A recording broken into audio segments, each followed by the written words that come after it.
जी, hello viewers, मैं हूँ कमर चीमा अपने यूट्यूब चैनल कमर चीमा के साथ।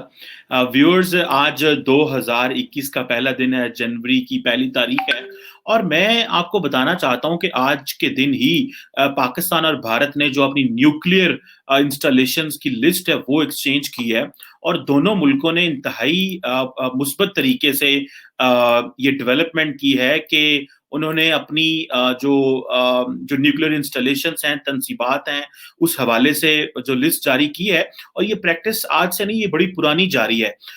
तो मैं ये बात करना चाहता हूँ इस हवाले से कि पाकिस्तान और भारत जो हैं, वो कोई पहले दिन से ही लड़ नहीं रहे और सारा टाइम मारा-मारी नहीं हो रही, कोऑपरेशन भी चल रहा है और ये मैं आपको वेबसाइट्स दिखा रहा हूँ पाकिस्तान और भारत के फॉरेन ऑफिस की, जिन्होंने ये आज की उनकी प्रेस रिलीज़ेज़ हैं कि India and Pakistan exchange list of the nuclear installations. So ये एक बहुत बड़ी डेवलपमेंट है, मैं समझता हूँ कि जिसको हमें पॉजिटिवली देखना चाहिए। मैं चाहता हूँ कि मैं थोड़ा बताऊँ आपको कि पाकिस्तान और इंडिया की जो पीस प्रोसेस है, उसकी एक बहुत बड़ी हिस्ट्री है। ये हालात तो मज़ीद अभी खराब हुए हैं ज़्यादा, लेकिन इससे मैं पहले अगर आपको ले जाऊँ और मैं आपको बताऊँ कि कहाँ-कहाँ पाकिस्तान और भारत के अच्छे ताल्लुकात रहे और हमने क्या-क्या मेहनत की। पहली बात तो ये है कि पिछले 74-75 सालों में पाकिस्तान और भारत हमेशा बायलैटरल टॉक्स में एंगेज रहे और बहुत सारे इश्यूज हैं जिसमें बॉर्डर डिमार्केशन है, बाउंड्री के एडजस्टमेंट के इश्यूज हैं, वाटर पानी का मसला था, फिर ट्रेड एंड कॉमर्स के बहुत सारे इश्यूज और प्रोटोकॉल्स थे वो हमने साइन किए, फिर माइनॉरिटीज के हवाले से बहुत सारी डिस्कशन हुई और एक दूसरे की माइनॉरिटीज को प्रोटेक्ट करने की बात हुई। इसी तरह जो है वो कश्मीर के ऊपर बहुत डिस्कशन हुई और मजे की बात है कॉन्फिडेंस बिल्डिंग मेजर्स, जिसके ऊपर मैं आज बहस भी करना चाह रहा हूँ कि बहुत काम हुआ है पाकिस्तान और भारत के दरमियान, जिसको अप्रिशिएट करना चाहिए। और आज साल का पहला दिन होने के नाते मैं वो चीजें बताना चाहता हूं जो दोनों मुल्कों ने मेहनत की और एफर्ट की अमन को लाने के लिए। वो सियाचिन का इशू हो, सर क्रीक का हो, तलबर वुलर के इश्यूज जो जैसे हों और ड्रग ट्रैफिकिंग का इशू हो, कमर्शियल कोऑपरेशन हो, उसके ऊपर बड़ी बात हुई है। ये बड़े बायलैटरली दोनों मुल्कों एंगेज रहे हैं। आज मैं रिसर्च कर रहा था और मैंने कहा मैं देखूं और अपने व्यूअर्स को बताऊं कि मामलात हमेशा ऐसे नहीं रहते जिस तरह दिखाए जाते हैं, जो मीडिया प्रोजेक्ट करता है। मामलात तो बहुत अच्छे रहे हैं दोनों मुल्कों के दरमियान। एक तो ये चीज होगी। इसी तरह एक चीज ज़हन में रखिएगा कि जो इसकी जो टॉक्स हैं दोनों मुल्कों के दरमियान, उसकी वजह से बहुत ज्यादा जो एग्रीमेंट्स हैं वो भी हमारे दोनों मुल्कों के साथ सामने आए हैं। मैं उन एग्रीमेंट्स के ऊपर बात भी करना चाहूंगा और मैं आपको बताऊंगा कि ये जो न्यूक्लियर सीबीएम्स हैं, ये जो हर साल पाकिस्तान और भारत अपनी न्यूक्लियर इंस्टॉलेशन की लिस्ट 1 जनवरी को देता है, उसके अलावा कौन कौन से सीबीएम्स हुए और कौन से खत्म हो गए और कौन से बाकी सीबीएम्स कॉन्फिडेंस बिल्डिंग मेजर्स हैं। इसके साथ ही जो इंपॉर्टेंट चीज है वो ये है कि कश्मीर इशू जो है वो, उसके लिए दोनों मुल्कों ने बड़ी कॉन्शियस एफर्ट्स की, बहुत ही ज्यादा कॉन्शियस एफर्ट्स की कि कश्मीर का जो इशू है उसको डिस्कस किया जाए, उसके ऊपर डायलॉग हो। दोनों ममालिक ने बड़ी एफर्ट की और मेरा ख्याल है दोनों ममालिक की जो पुरानी लीडरशिप्स हैं उनको हमें अप्रिशिएट करना चाहिए।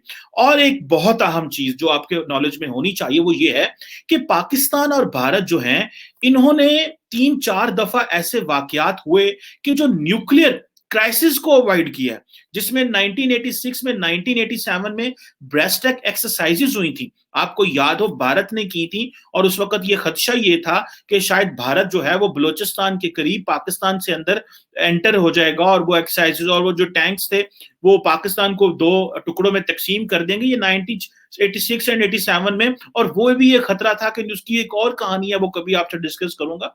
इस तरह 1990s में कश्मीर क्राइसिस में भी ये खतरा था, जब पाकिस्तान ये जो बहुत ज्यादा जो जिहादी मूवमेंट स्टार्ट हुई कश्मीर के अंदर कि न्यूक्लियर प्रॉब्लम हो सकता है। फिर 1999 में कारगिल कॉन्फ्लिक्ट के ऊपर भी काफी ज्यादा ये इशू था कि ये मामला खराब हो सकते हैं।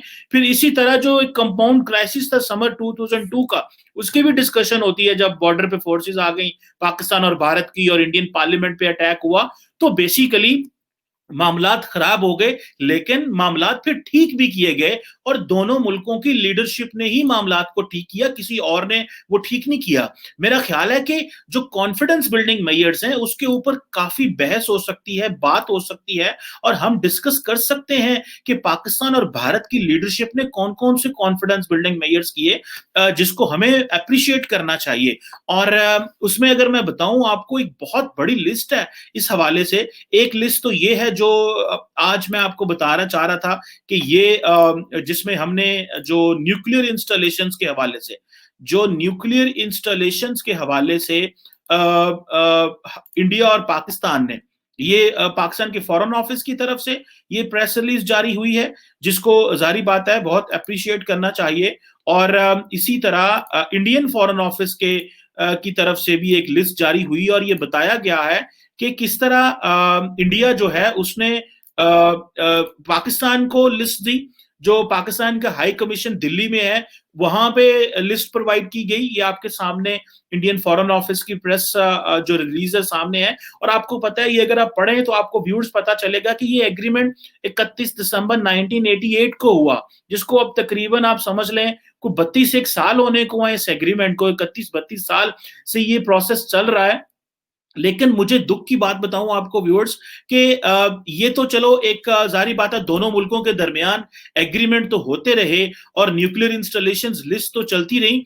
लेकिन आपको बताऊं कि 31 दिसंबर 1988 को एक कल्चरल कोऑपरेशन भी हुआ था, पीपल टू पीपल कांटेक्ट का। और 31 दिसंबर 1988 को ये एक एग्रीमेंट हुआ था जिसका नाम था prohibition of attack against nuclear installations and facilities.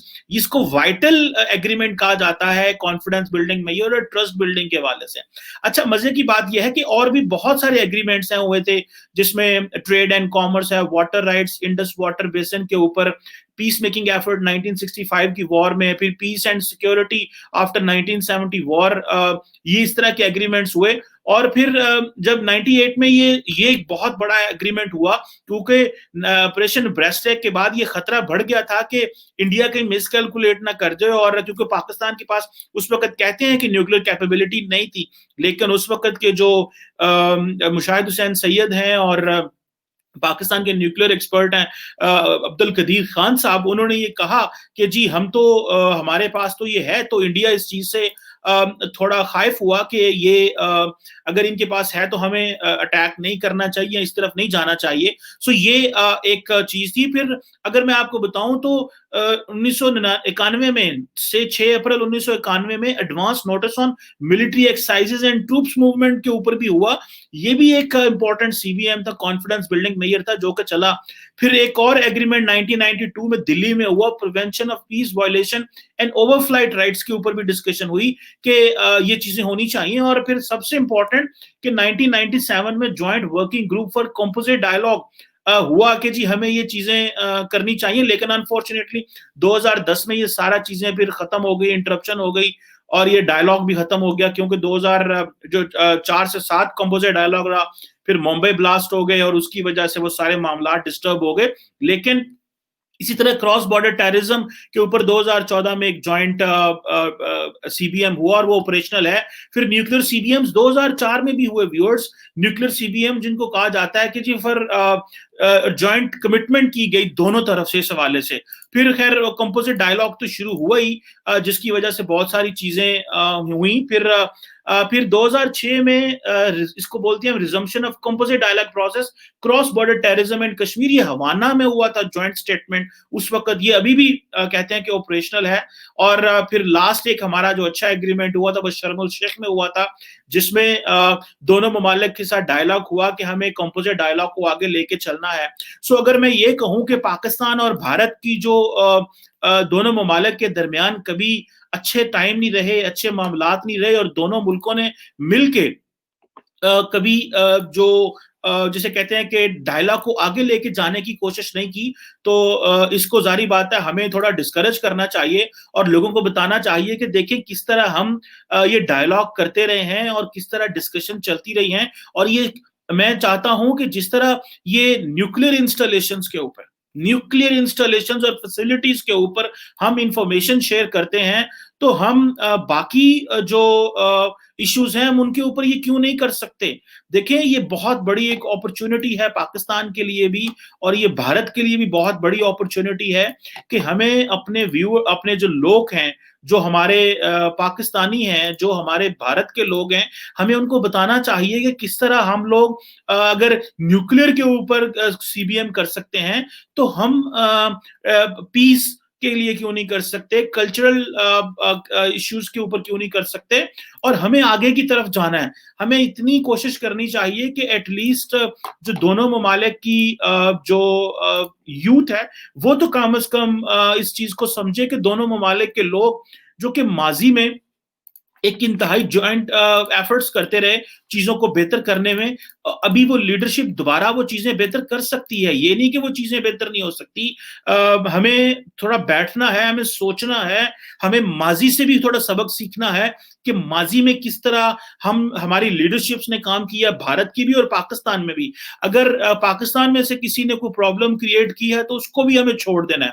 अगर भारत की तरफ से किसी ने प्रॉब्लम क्रिएट की है तो उसको भी हमें माजी में रखना है, क्योंकि हमें आगे की तरफ जाना है। और 2021 में मैं बताऊं कि ये आज जो हमने ये जो न्यूक्लियर फैसिलिटीज के हवाले से ये जो मैं बार बार आपको शेयर कर रहा हूं, मैं कहता हूं इसको इसको पीसफुली देखा जाए। इसको बहुत अच्छा जेस्चर पाकिस्तान और भारत का देखा जाए कि दोनों ममालिक ने कितनी पीसफुली ये एग्रीमेंट हमने साइन किया हुआ है कि हमने जनवरी की पहली तारीख को ये अपनी जो न्यूक्लियर इंस्टॉलेशन जो हैं इनकी लिस्ट प्रोवाइड करनी है, क्योंकि हम इसको इंपॉर्टेंट समझते हैं। अगर हम इसको इंपॉर्टेंट समझते हैं तो फिर हम बाकी चीजों को क्यों इंपॉर्टेंट नहीं समझते? हम क्यों नहीं समझते कि हमें बाकी चीजों पे भी उतना ही इंपॉर्टेंस देनी चाहिए जिसमें कल्चरल एक्सचेंज की बात हो? और मैं कह रहा था कि 1988 में जब ये न्यूक्लियर सीबीएम हुआ तो कल्चर के ऊपर भी सीबीएम हुआ, लेकिन अनफॉर्चुनेटली वो जो सीबीएम कल्चर के ऊपर हुआ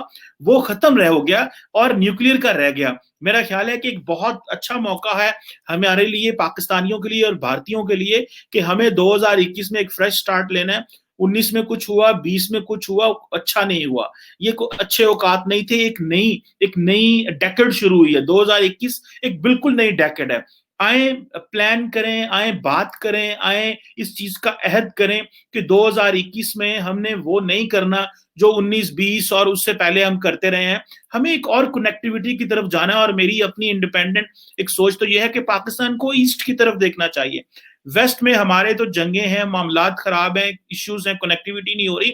अभी तो हमें we have to look east. अभी तो मैं चाहता हूं पाकिस्तान इंडो पैसिफिक की तरफ जाए, एशिया पैसिफिक की तरफ जाए, जहां पे कनेक्टिविटीज हैं, जहां पे ग्रोथ है, जहां पे डेवलपमेंट है। सो उम्मीद है कि पाकिस्तान और भारत की सरकार जो कि बहुत माजी में काम कर चुकी, मेहनत कर चुकी, और ब्यूरोक्रेसी भी मेहनत कर चुकी, मिलिट्री ने भी सीबीएम्स के लिए मेहनत की है, कॉन्फिडेंस बिल्डिंग के मेजर्स लिए हैं। और जिस तरह हम 1 जनवरी हर साल न्यूक्लियर इंस्टॉलेशंस की लिस्ट शेयर करते हैं, हमें और भी ऐसे सीबीएम्स करना चाहिए और उनको रीइटरेट करना चाहिए कि हमें मिल के काम करना है।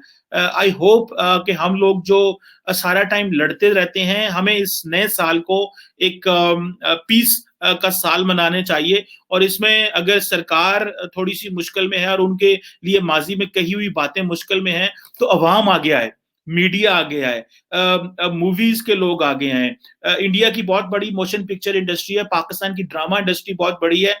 बहुत बहुत काम हो सकता है। हमारी तो जुबान एक है, हम तो एक दूसरे के कल्चर को समझते हैं, हम तो जुबान को समझते हैं।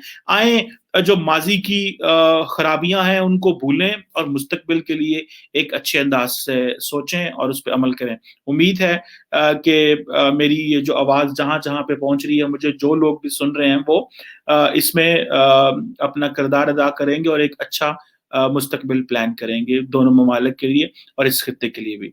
आपके देखने का बहुत शुक्रिया।